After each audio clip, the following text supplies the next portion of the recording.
So guys, for today's vlog, mag-arte-arte tayo, magkikayan tayo.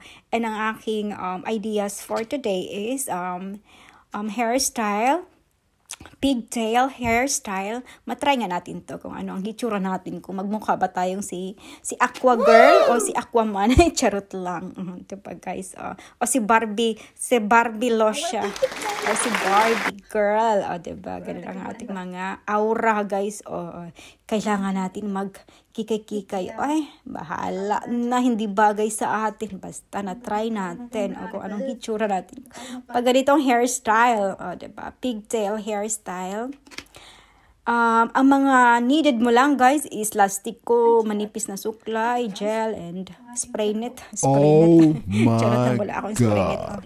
Ganun lang guys, manipis ang aking gamit na suklay para maganda ang ating buhok. Diba? Pigtail hairstyle for today's vlog. Madali lang pala guys. Basta masipag ka lang.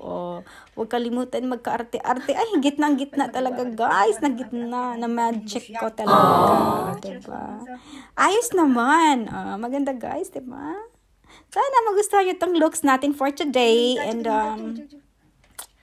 huwag kalimutan magkikay-kikay paminsan-minsan, okay? Para hindi tayo magmukhang kaliwale.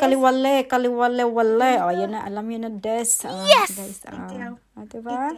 Bagay ba? Feeling yera. Siya. Yun na yun, guys. Today's vlog. Ang ating hairstyle for today is pigtail.